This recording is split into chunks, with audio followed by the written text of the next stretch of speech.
ከምርጫው በፊት በተደጋጋሚ እንዳነሳሁት ኢትዮጵያ ውስጥ መስቀል በዓል ሲከበር በአንድ አካባቢ በጥቂት ሰዎች አይከበርም። በሁሉም የአገሪቱ ጫፍ በብዙ ሺህ የሚቆጠር ቦታ ላይ በሚሊዮን የሚቆጠር ሰው ወጥቶ ነው የሚያከብረው። የገናንም በዓል ብትወስድ፣ ኢሬቻንም ብትወስድ በሁሉም የኢትዮጵያ ጫፍ በርከት ያለ ህዝብ ወጥቶ ነው የሚያከብረው። በሰላም ወጥቶ ሲገባ ማንም ሰው ዋጋ አይሰጠውም። ምርጫችንን ብትወስድ 54 ሚሊዮን ሰው ከ50 ሺህ በላይ የምርጫ ጣቢያዎች ረጅም ሰዓት ተሰልፎ ነው ምርጫ ያካሄደው። ይሄ ጉዳይ 50 ሺህ ጣቢያ በጣም ብዙ ነው። 54 ሚሊዮን ህዝብ ትልቅ ቁጥር ነው። ይህንን ጉዳይ በሰላም ጀምሮ መጨረስን በሌሎች አይን ብዙ ሲነገር አትሰማውም። በዛ ማለት አንዲት ችግር ብትፈጠር ግን እሷ ጎልታ ትነገራለች። ምርጫ የዴሞክራሲ የልብ ትርታ ነው ይባላል። ዴሞክራሲ ቅድም ባነሳሁት በእኛ መልክ፣ በእኛ ቅርጽ፣ በእኛ ሁኔታ አዶፕት ተደርጎ ማለት ነው።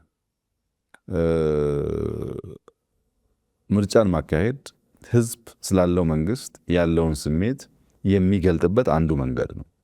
54 ሚሊዮን ህዝብ በሂደቱ በመሳተፉ ብዙ ነገሮች እንድንማር አድርጎናል። ሰላማችን እንድንፈትሽ፣ ተቋሞቻችን እንድንፈትሽ፣ የህዝቡን ስሜት እንድንገነዘብ፣ የተመረጡ ሰዎች ማስተዋል ስላለባቸው ጉዳዮች ብዙ ሰበዝ ሊመዘዝ ልንማርበት የምንችላቸው ጉዳዮች ታይተዋል። ከምርጫ ውጪ ሌላ የስልጣን ማግኛ መንገድ ከእንግዲህ በኋላ ኢትዮጵያ ውስጥ መኖር የለበትም። በሰላማዊ መንገድ በህዝብ ይሁንታ ስልጣን መገኘት አለበት የሚለውን ጉዳይ ከማስተማር አንጻር 7ኛው ሀገራዊ ምርጫ ከፍተኛ ትርጉም ያለው ይመስለኛል።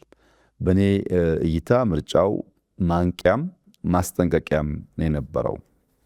በአንድ በኩል በሞት ጥላ መካከል ሆነው ሰዎች የቶክስ ድምፅ ሳያቆማቸው፣ ዝናብ፣ ብርድ፣ ውርጭ፣ ረሃብ ሳያቆማቸው ዋጋ ከፍለው ለመምረጥ መብታቸውን ኤክሰርሳይዝ ለማድረግ የሄዱበት መንገድ ኢትዮጵያውያን በሀገረ መንግስት ግንባታቸው የማንንም ወሬ ለመስማት ዝግጁ አለመሆናቸውን ያሳያል። ዝም ብሎ ፕሮፓጋንዳ እንደፈለገ የሚነዳው ህዝብ እንዳልሆነ፣ አስተዋይ ህዝብ እንደሆነ፣ የሀገረ መንግስት ግንባታ የመንግስት መኖር ጥቅሙ ምን እንደሆነ ትልቅ መልእክት ያስተላለፈ ይመስለኛል። በሶማሌ በሱዳን ያጋጠሙ መንግስት አልቦ እንቅስቃሴዎች ምን ያክል ጉዳት እንዳላቸው የተገነዘበ ህዝብ ይመስለኛል። የእኛና የሱዳን ለውጥ የ6 ወር 7 ወር ዲፍረንስ ነው ያለው። አንድ አካባቢ ነው ለረጅም ጊዜ የገዙ መንግስታት የተነሱበት ለውጥ የተካሄደው። ኢትዮጵያ ውስጥ ያለው ልማት፣ ኢትዮጵያ ውስጥ ያለው ተስፋና እዛ ያለው በጣም ይለያያል። ይህንን ጉዳይ ህዝቡ አስተውሎ ቶክስም እያለ ማስፈራራትም እያለ አትሄድም እያለ ጨክኖ መሄዱ የለም መንግስት ያስፈልገኛል፣ ያ መንግስት ደግሞ በእኔ ይሁንታ መፈጠር አለበት የሚል መልእክት አስተላልፈዋል። ሁለተኛ ህዝብ ሲያምን ከመንገዱ ማንም እንደማያስቆመውም አረጋግጧል። በዋዛ ፈዛዛ ልታስቆመው እንደማትችል ህዝቡ በተለየ መንገድ በተለየ ቋንቋ የተናገረ ይመስለኛል። በተደጋጋሚ እንዳነሳሁት ነው የሚያሳስበኝ ተመራጩ ነው። ተመራጩ ያሳስበኛል። ምክንያቱም የኢትዮጵያ ህዝብ ሌብነት በቃኝ ብሏል። ሌቦችን ከውስጣችሁ አጥሩ ብሏል። ሌብነት የተንሰራፋበት ብልጽግና አልቲሜት ውጤት አያመጣም ብሏል።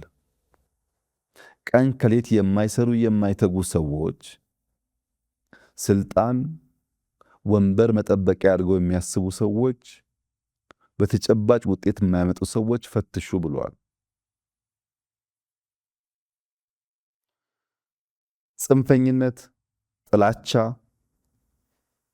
በክፉ እሳቤ የተሞላ ከፋፋይ ትርክት አያስፈልገኝም ብለዋል። ትልቅ አገር አለኝ፣ ትልቅ ህዝብ ነው፣ ተባብሬ ማደግ እችላለሁ ብሏል።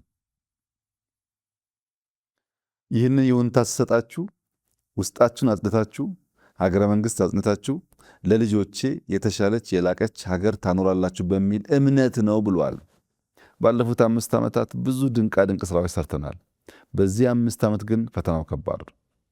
በዚህ 5 ዓመት በኢኮኖሚ በፖለቲካ ማምጣት የሚጠበቅብን እመርታ እንቅልፍ የሚያስተኛ አይደለም። ተመራጩ ለምረጡኝ ካደረገው ጥረት በላይ የተጣለበትን አደራ ለመወጣት መቻሉን ደጋግሞ ቢያስብበት መልካም ይመስለኛል። ኃላፊነት አደራ ከባድ ነገር ነው። የኢትዮጵያ ሕዝብ አደራ ሲሰጥ የጥይት ድምፅ አላስቆመውም። ካላመንና አደራውን ሲነጥቅም ምንም ነገር አያስቆመውም ማለት ነው።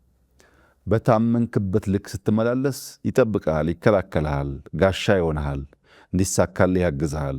ስታጎልበት ደግሞ በዚያው ልክ መብቱን ለማስከበር ከዚህ ቀደም ያደረገውን ያደርጋልና ህዝቡ በግልጽ ቋንቋ ተናግሯል። እኛም ሰምተናል። የሰማነውን አምነን አቅደን ለመፈጸም ለመተግበር የሚያበቃን ያድርገን ነው ማለት የምፈልገው።